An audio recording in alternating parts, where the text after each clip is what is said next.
So spoken इंग्लिशच्या next lecture मध्ये आज आपण डिस्कस करणार आहोत सेंटेन्स संदर्भात. ओके, तर या अगोदर आपण आर्टिकल्स ए एन आणि द आणि त्यानंतर धिस दॅट दीज आणि दोज यांचा वापर कसा करायचा हे या अगोदरच्या लेक्चर्स मध्ये आपण लर्न केलेलं आहे. आता सेंटेन्स ज्याला मराठीमध्ये आपण वाक्य म्हणू हे ना, किंवा एखादं विधान. तर आता नेमकं हे सेंटेन्सचे टाइप्स काय आहे, सेंटेन्स कशाला म्हणायचं ते आता आपण समजून घेऊ. तर पहा, सेंटेन्सला सिंपली डिफाइन करायचं असेल तर ते आहे वर्ड्स इन अ ग्रुप. म्हणजे काही शब्द जे आहे ते आपल्याला ग्रुप्स म्हणजे गटामध्ये घ्यायचे आहे, परंतु गटामध्ये घेत असताना त्याचं काहीतरी विशिष्ट मिनिंग निघलं पाहिजे, म्हणजे काहीतरी अर्थ निघला पाहिजे. जसं की मी तुम्हाला सध्या बोलायलो तर हे मी काय करायलो की प्रत्येक सेंटेन्स हे मी तयार करत आहे, हे तर लक्षात. म्हणजे आपल्याला माहित आहे की अनेक वर्ड्स जेव्हा आपण ग्रुपमध्ये अरेंज करू तेव्हा फॉर्मेशन हे कोणाचं होईल, सेंटेन्सचं होईल. आणि म्हणून सेंटेन्सची डेफिनेशन कशी असेल तर ती डेफिनेशन पहा. A group of words which make complete sense. Complete sense म्हणजे काय, की एखाद्या वेळेस आपण अनेक वर्ड्स जेव्हा एकत्र करतोय तर हे आपल्याला अशा पद्धतीने एकत्र करायचंय की त्याचा एक विशिष्ट अर्थ लागला पाहिजे. काय लागला पाहिजे, अर्थ लागला पाहिजे की आपण काय सांगत आहोत, कशाबद्दल सांगत आहोत, किंवा काय मागत आहोत, काय विचारत आहोत. म्हणजे नेमकं एक कंप्लीट सेन्स म्हणजे पूर्णपणे एखादा अर्थपूर्ण, बरोबर आहे का, शब्दांचा गट, त्याला आपण काय म्हणू, वाक्य म्हणू. सो ही आहे सेंटेन्सची डेफिनेशन.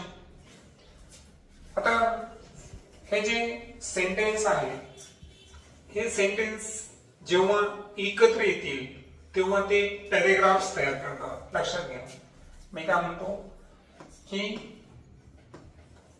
वर्ड तर तुम्हाला माहित आहे की अनेक अल्फाबेट हे ना, ए पासून तर झेड पर्यंत किती अल्फाबेट्स आहेत आपल्याकडे, 26. हे 26 अल्फाबेट्स एकत्र येऊन कशाचं फॉर्मेशन करतील, वर्डचं फॉर्मेशन करतील. अनेक वर्ड एकत्र येऊन कशाचं फॉर्मेशन करतील, सेंटेन्सचं फॉर्मेशन करतील.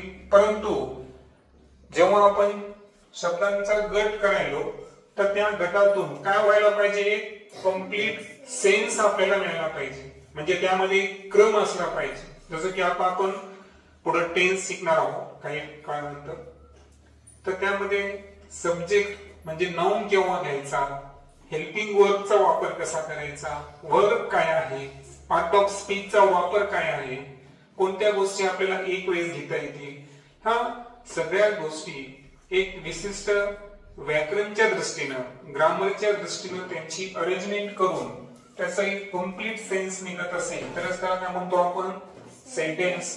अनेक सेंटेन्स एकत्र येऊन काय तयार करतील, पॅरेग्राफ तयार करतील. अनेक पॅरेग्राफ एकत्र येऊन काय तयार करतात, चॅप्टर. अनेक चॅप्टर एकत्र येऊन काय तयार होतो, बुक तयार होतो. ओके, तर अशा पद्धतीचं हे काय आहे की बुक्स जे आहे हे कशापासून तयार झाले, अल्फाबेट पासून वर्ड्स, वर्ड्स पासून सेंटेन्स, पॅरेग्राफ, चॅप्टर आणि बुक. तर आपण स्पोकन इंग्लिश मध्ये सुद्धा लर्न करताना सायमल्टेनियसली काय करायलो की एक एक बारकावे आपण समजून घेऊन चालायलो. तर आता आपला जो फोकस असणार आहे तो कशावर असणार आहे, सेंटेन्स. की how to make a sentence, वाक्य कसे बनवायचे. जेव्हा आपण आपले विचार एक्सप्रेस करणार आहोत, सादर करणार आहोत, तर अशा वेळेस आपल्याला शब्दांची गुंफण कशी करायची आहे, नेमके सेंटेन्सचे प्रकार कसे आहेत, टाइप्स कसे आहेत, कोणत्या सिच्युएशन मध्ये आपण कोणत्या टाइपचं सेंटेन्स वापरणार, हे आपण या लेक्चर मध्ये काय करायलो, डिस्कस करायलो. यामध्ये सर्वात अगोदर आपण जाणून घेऊ की टाइप्स ऑफ सेंटेन्सेस. आता सेंटेन्सचे टाइप्स किती आहेत. ओके, त्यामध्ये पहिला जो टाइप आहे तो आहे असर्टिव्ह किंवा डिक्लेरेटिव्ह. सामान्यपणे आपण त्याला असर्टिव्ह म्हणतो. आता असर्टिव्ह म्हणजे काय की ज्यामध्ये एखादं आपण विधान असेल, स्टेटमेंट असेल किंवा एखादं असर्शन असेल तर त्या वाक्याला आपण काय म्हणतो, असर्टिव्ह. ते पण पाहूच आपण. त्यानंतर दुसरा आहे इंटरगेटिव्ह. आता इंटरगेटिव्ह म्हणजे प्रश्नार्थक वाक्य. यामध्ये आपण प्रश्न विचारणार आहे डिफरंट टाइपचे. यामध्ये प्रश्न जे आहेत हे पण दोन टाइपचे असतात. एक WH आणि दुसरा असतं वर्बल. ते सुद्धा आपण समजून घेऊ. त्यानंतर आहे इम्पेरेटिव्ह म्हणजे जेव्हा आपण एखाद्याला रिक्वेस्ट करतो किंवा कोणीतरी आपल्याला ऑर्डर देतं है ना, तर अशा वेळेस आपण आज्ञार्थी वाक्य जे आहे हे लर्न करणार आहोत. आणि फायनली आपण लर्न करणार आहोत एक्सक्लेमेटरी सेंटेन्स की ज्यामध्ये आपण मराठीमध्ये म्हणून उद्गारवाचक वाक्य है ना. तर अशा पद्धतीचे म्हणजे जेव्हा आपल्याला फार आनंद असतो है ना, जेव्हा आपण आपल्या स्ट्रॉंग फिलिंग्स, स्ट्रॉंग इमोशन्स जेव्हा शेअर करतो किंवा एक दुःख प्रगट करतो किंवा एक एक्स्ट्रीम झालेला आनंद एक्सप्रेस करतो, अशा वेळेस आपल्याला कोणत्या टाइपचा सेंटेन्स आधार घ्यायचा आहे, एक्सक्लेमेटरी. सो ओव्हरऑल सेंटेन्सचे 4 टाइप्स आहेत. असर्टिव्ह किंवा डिक्लेरेटिव्ह, दुसरा आहे इंटरगेटिव्ह, तिसरा आहे इम्पेरेटिव्ह आणि फायनली आहे एक्सक्लेमेटरी. आता एक एक आपण टप्प्याटप्प्याने समजून घेऊ. पहिल्यांदा आपण बोलू असर्टिव्ह सेंटेन्स. आता असर्टिव्ह सेंटेन्स विधानार्थी वाक्य, याला आपल्याला कशा पद्धतीने डिफाइन करता येईल. तर डेफिनेशन पहा. सेंटेन्सेस विच मेक स्टेटमेंट्स और असर्शन. म्हणजे जे वाक्य स्टेटमेंट म्हणजे एखादं विधान असतं किंवा असर्शन, अर्थातच त्या ठिकाणी आपण एखादं मत मांडतो. ओके, तर एखादं जे वाक्य आपण म्हणजे ज्यामध्ये एक सरळ अर्थ आहे है ना, की आपण आपल्या काय केलं या ठिकाणी एक मनातले विधान जर एक्सप्रेस केले तर त्याला काय म्हणायचं आपण, असर्टिव्ह किंवा डिक्लेरेटिव्ह सेंटेन्स. आता याचे एक्झाम्पल फार इझी आहेत पहा. जसं की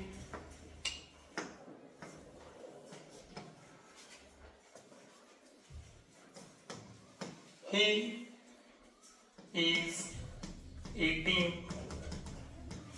a mango.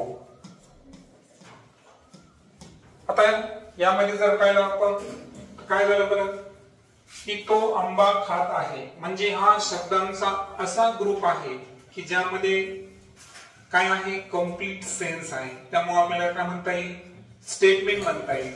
आता मी जर म्हणलो असतो ही इज इटिंग, तो खात आहे, ठीक आहे, इथपर्यंत ठीक आहे.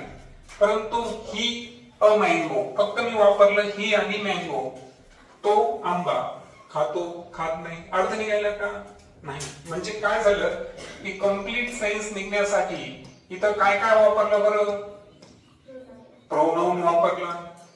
ही वाला इज जे आहे हे काय आहे, हेल्पिंग वर्ब आहे. त्यानंतर इट हे काय आहे, वर्ब म्हणजे क्रियापद आहे. त्याला पुन्हा कशाचा फॉर्म लावला, ING चा फॉर्म लावला. ए जो आहे तो काय वापरला, आर्टिकल वापरला.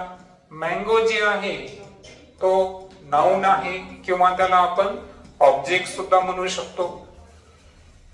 तर ओव्हरऑल काय झालं की जेव्हा आपण कम्प्लीट सेन्स निर्माण करण्यासाठी शब्दांची जेव्हा ग्रुपिंग केली तर ही ग्रुपिंग आपण कोणत्याही पद्धतीने केली का नाही.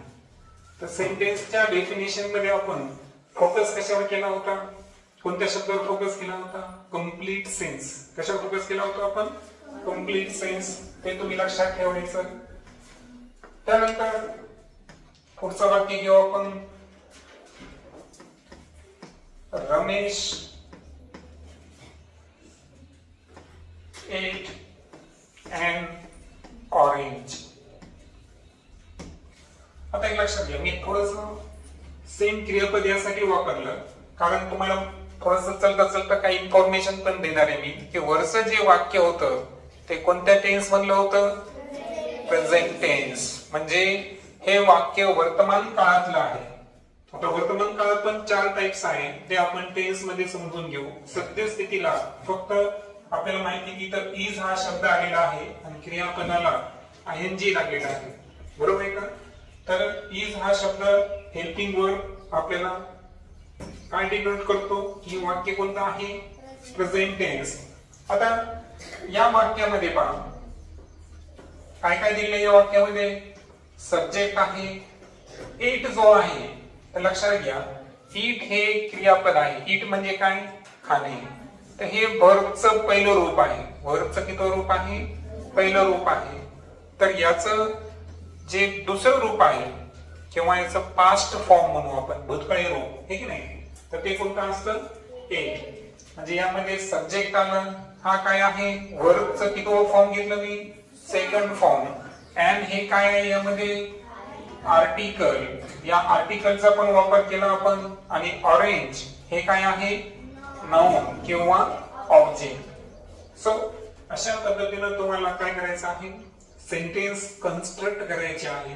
आता हे टाइपचा जो आहे यामध्ये आपण काय घालू बरं? आयदर स्टेटमेंट किंवा असर्शन म्हणजे एक विशिष्ट प्रकारचे विधान करायला आपण. येतं लक्षात? आता यामध्ये बरंच आहे पहा. आपल्याकडे बरेचसे प्रोनाउन्स आहेत जे आपण नेक्स्ट लेक्चर मध्ये डिस्कस करणार आहोत. जसं की आपण शी है ना, जी गर्ल किंवा फिमेल असतं त्यासाठी प्रोनाउन का वापरतो आपण? She. So she makes food. वाक्य घेऊ वाटल्यास शी मेक्स फूड. ओके. आता एक इथे जस्ट एक इन्फॉर्मेशन देतो मी की इथं मेक हा एक काय आलेला आहे? वर्ब आलेला आहे. मेक म्हणजे काय? बनवणे. परंतु काय झालं की शी मेक्स इथं काय लागलं बरं? एक यस जो प्रत्यय आहे तो एक्स्ट्रा लागला. बरोबर आहे का? आणि त्यानंतर आपण फूड. शी मेक्स फूड. ती अन्न बनवते. हे एक असर्शन आहे, स्टेटमेंट आहे. म्हणून हे कोणत्या टाइप मध्ये आलं? असर्टिव्ह सेंटेन्स मध्ये आलं. पण एक चलता चलता एक इन्फॉर्मेशन मी तुम्हाला देतो की इथं एस हे का आलेलं आहे. तर कधी पण लक्षात ठेवायचं की जर सिंपल प्रेझेंट टेन्स असेल, कोणता असेल? लक्षात घ्या, पुढे तुम्ही लर्न करणारच आहे. सो सिंपल प्रेझेंट टेन्स जे आहे ना, तर यामध्ये जर तृतीय पुरुषी एक वचनी म्हणजे थर्ड पर्सन सिंग्युलर नेम असेल, काय असेल? Third person singular name. Third person singular name कोणते आहेत? ही, शी, इट किंवा एखाद्या व्यक्तीचं नाव म्हणजेच एखादा सिंग्युलर सब्जेक्ट असेल. कोणता असेल? सिंग्युलर सब्जेक्ट असेल तर क्रियापदाला काय लावतो आपण? यस किंवा इयस. हे काय लावतो? प्रत्यय लावतो. That's why she makes food. बरोबर आहे का? जर आपण शी मेक फूड असं केलं तर जमेल का? हा. याच्याऐवजी जर समजा मी शी च्या ऐवजी यू वापरला तर मला यस वापरायची गरज आहे का? यू म्हणजे टू. हे काय झालं? थर्ड पर्सन झालं का? हे नाही. हे काय झालं? सेकंड पर्सन झालं. आय जो आहे हा फर्स्ट पर्सन आहे. म्हणजे सेकंड पर्सन असल्यामुळे इथं काय होईल? You make food. तू अन्न बनवतोस. ओके. तर अशा पद्धतीनं लक्षात आलं तुम्हाला की मराठीमध्ये आपला एक क्रम आहे का? कर्ता, कर्म, क्रियापद. इथं थोडासा सिंपल फॉर्मॅट असतो असर्टिव्हचा. तो असतो subject plus verb plus object. हा, यामध्ये थोडं मॉडिफिकेशन टेन्स नुसार होणार, त्यात विषय नाही. परंतु जनरली जो क्रम आहे असर्टिव्ह सेंटेन्स, जनरली म्हणतो ना, असं काही पर्टिक्युलर नियम नाही. असर्टिव्ह साठी सर्वात महत्वाचं फोकस तुम्ही कशावर करणार की वाक्यातून कशाचा बोध व्हायला पाहिजे? स्टेटमेंट किंवा असर्शनचा बोध होत असेल तर डेफिनेटली तो सेंटेन्स कोणता सेंटेन्स आहे? असर्टिव्ह सेंटेन्स आहे. त्यानंतर सेकंड घेऊ आपण इंटरोगेटिव्ह सेंटेन्स प्रश्नार्थक वाक्य बरोबर. तर पहा a sentence that makes a question म्हणजे ज्या वाक्यातून प्रश्नाचा बोध होईल आपल्याला त्या वाक्याला आपण प्रश्नार्थक वाक्य अर्थातच इंग्रजीमध्ये काय म्हणू इंटरोगेटिव्ह सेंटेन्स. आणि त्यामध्ये मी तुम्हाला सांगितलं होतं की यामध्ये आपण दोन टाईपचे सेंटेन्स घेऊ शकतो. एक आहे WH टाईप आणि दुसरं कोणता असेल आपला व्हर्बल टाईप. आता व्हर्बल टाईपचा एक वैशिष्ट्य आहे की तो कशापासून सुरू होणार हेल्पिंग वर्ब पासून. कशापासून सुरू होणार हेल्पिंग वर्ब पासून म्हणजे जे सहाय्यकारी क्रियापद असतं तर त्यापासून वाक्याची सुरुवात होत असेल तर ते हेल्पिंग वर्ब असतं. याच्यात एक आणखी एक प्रकार आहे पहा की जेव्हा आपण कोणासोबत कम्युनिकेट करतो तर जनरली आपण काय करतो बरं what is your name who is your favourite cricketer बरोबर वेअर डू यू लिव्ह म्हणजे असे प्रश्न विचारतो. परंतु आपण कम्युनिकेशन मध्ये हा पण टाईप वापरायला पाहिजे कोणता व्हर्बल. मग त्याचे काही एक्झाम्पल आपण घेऊ. सर्वात अगोदर आपण WH टाईप बद्दल बोलू. WH टाईप मध्ये काय बरं समजा आपण आता व्हॉट हा शब्द यूज केला. Okay so what are you doing तू काय करत आहेस बरोबर. त्यानंतर हु एक घेऊ आपण हु इज युअर बेस्टी की तुझा सर्वोत्तम मित्र कोण आहे बरोबर हा एक आहे. त्यानंतर तिसरा घेऊ आपण विच. काय विच बद्दल बरं which is your favourite colour घ्यायचा का ठीक आहे कलर. आणखी वेअर घेऊ का चालतो वेअर डू यू लिव्ह तू कुठे राहतोस. आणखी एक बघा हाऊ आहे का याच्यावरच सोपं वाक्य कोणतं आहे how are you how do you do. Okay ठीक आहे. याच्यामध्ये whose whom ते नंतर आपण त्याबद्दल डिस्कस करू. पण सध्या पहा what who which where how आणखी एक घेऊ व्हेन राहिलं ना व्हेन आर यू कमिंग तू केव्हा येत आहेस बरोबर.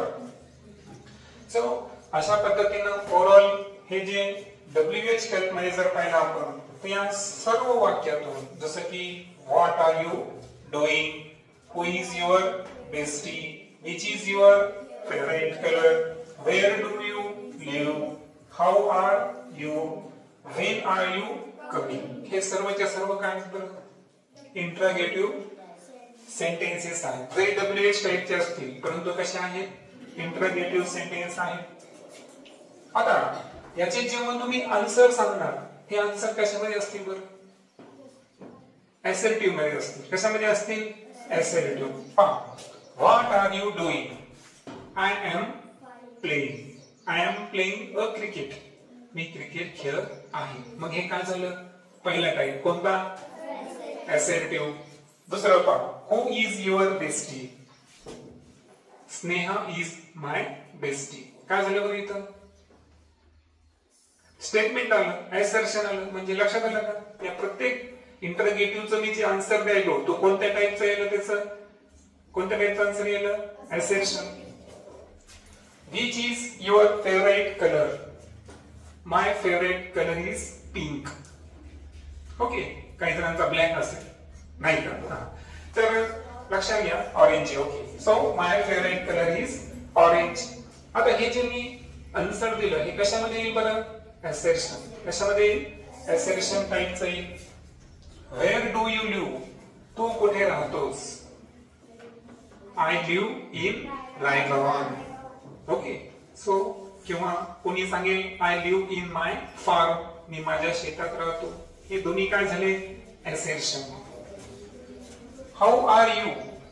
तू कसा आहेस? I am fine. किंवा एखादा असंही सांगेल आय एम सॅड. एखाद्या वेळेस कोणी दुःखी पण असू शकतो. असं नाही की प्रत्येक वेळेस हाऊ आर यूचा आन्सर आय एम फाईनच येईल, है की नाही. कोणी असंही बोलू शकतं आय एम सॅड, मी दुःखी आहे. तर याचे जे आपण आन्सर दिले हे कोणते बरं ऍसेप्टिव्ह सेंटेन्स आहे.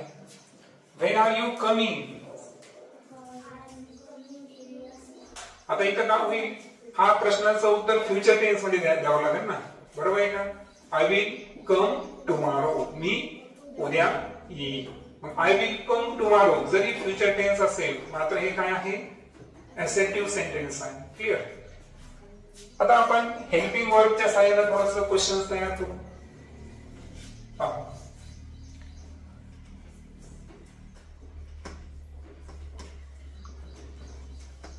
R you busy.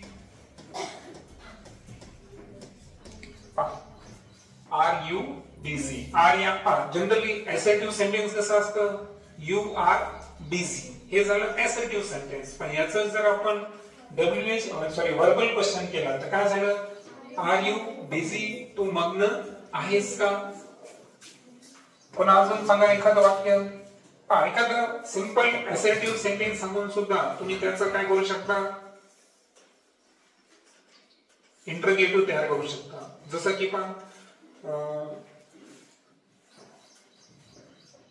Today I feel sad. Okay. किंवा एक सिंपल वाक्य घेऊ म्हटल्यास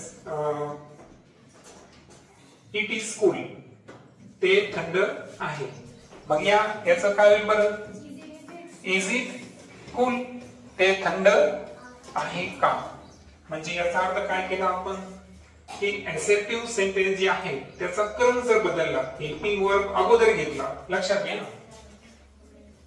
एक वाक्य लिहितो मी इथं यू आर बिझी, हे ऍसेप्टिव्ह सेंटेन्स होता. याच्यात काय काय बरं सब्जेक्ट, त्याच्यानंतर हेल्पिंग वर्ब आणि बिझी हे काय आहे वर्ब आहे. काय आहे वर्ब. म्हणजे असं नाही की ऑब्जेक्ट शिवाय पण अर्थ पूर्ण होतो. लक्षात आलं का. ऑब्जेक्ट शिवाय सुद्धा अर्थ काय होतो पूर्ण होतो वाक्याचा, बरोबर. त्याचा कम्प्लीट सेन्स आहे. तर यामध्ये काय केलं आपण की आर आणि इज हे दोन्ही कोण आहेत हेल्पिंग वर्ब आहेत. यू आणि इट हे कोण आहे सब्जेक्ट. बिझी आणि कूल हे काय आहे वर्ब आहे. तर आता लक्षात घ्या काय झालं बरं इथं की हेल्पिंग वर्बची जागा सब्जेक्ट आणि सब्जेक्टची जागा कोणी घेतली हेल्पिंग वर्ब न घेतली. तर आपण ऍसेप्टिव्हच कन्व्हर्जन हे कशामध्ये केलं इंटरोगेटिव्ह मध्ये केलं. असे इंटरोगेटिव्ह जे आहेत हे आपल्याला काय करायचे आहे आपल्या कम्युनिकेशन मध्ये वापरायचं आहे. येते लक्षात. समजा एखाद्या वेळेस आपण सहज मित्राकडे गेलो, तो अभ्यास करायला, आणि जर तुम्हाला त्याला कुठेतरी घेऊन जायचं असेल तर त्याला तुम्ही विचारा आर यू फ्री, तू फ्री आहेस का. म्हणजे तो जर मोकळा असेल तर आपण कुठेतरी जाऊन येऊ, है ना. तो चहा प्यायला तुमच्याकडे आला, are you want to take a tea, तुला चहा घ्यायचा आहे का. येते लक्षात. मग असं इंटरोगेटिव्ह सेंटेन्सेसचा सुद्धा आपण आपल्या कम्युनिकेशन मध्ये यूज करायचा. अशा पद्धतीने आज आपण पहिल्या लेक्चर मध्ये दोन टाइप्स पाहिले. कोणते कोणते. पहिला टाइप पाहिला आपण असर्टिव्ह सेंटेन्स की ज्यामध्ये असर्शन किंवा स्टेटमेंट असते. आणि सेंटेन्सचा दुसरा टाइप कोणता पाहिला इंटरोगेटिव्ह सेंटेन्स ज्यामध्ये कशाचा सेन्स होणार आहे आपल्याला मेक्स अ क्वेश्चन. म्हणजे प्रश्नाचा बोध होत असेल वाक्यातून तर ते वाक्याचा कोणता टाइप आहे interrogative sentence. Next to type आपण पुढच्या लेक्चर मध्ये डिस्कस करू.